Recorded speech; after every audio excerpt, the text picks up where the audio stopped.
Je commence en vous parlant d'une nouvelle d'importance parce qu'on a appris jeudi que Desjardins a licencié 400 employés la semaine dernière et il justifie sa décision par un contexte économique qui est difficile.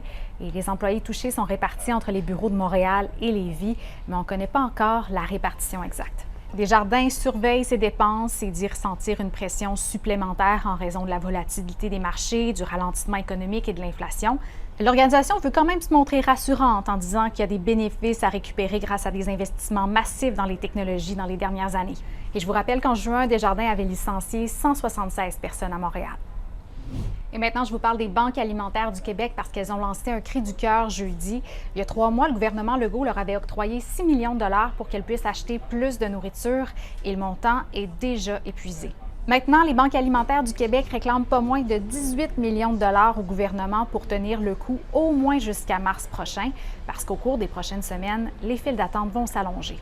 La demande est en augmentation constante depuis la pandémie. La pandémie a généré une augmentation d'environ 30 %.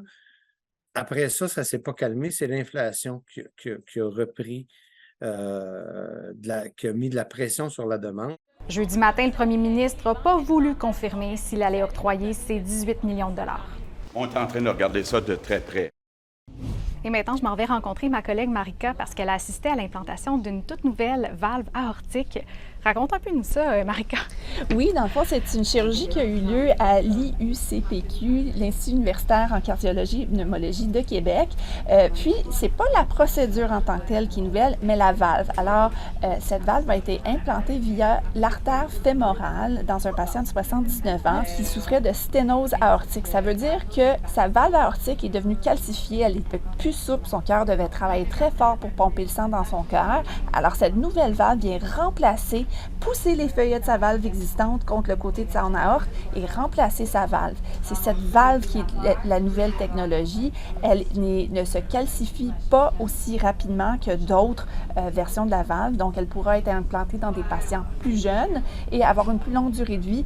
Et les chirurgiens, en fait, ont bonne espérance que ça va avoir un bon impact pour leurs patients. Il faut dire que c'est plus d'une personne sur 8 au-delà de 75 ans qui souffre de sténose aortique. Alors, les médecins sont encouragés parce que cette nouvelle valve pourra potentiellement être implantée dans des patients plus jeunes, vu qu'elle dure plus longtemps, et ne nécessitera pas de réintervention. Donc, une première canadienne ici à Québec. Merci beaucoup, Marika. Et si vous êtes intéressé à aller lire le récit complet, rendez-vous sur l'application RC Info. Bon jeudi.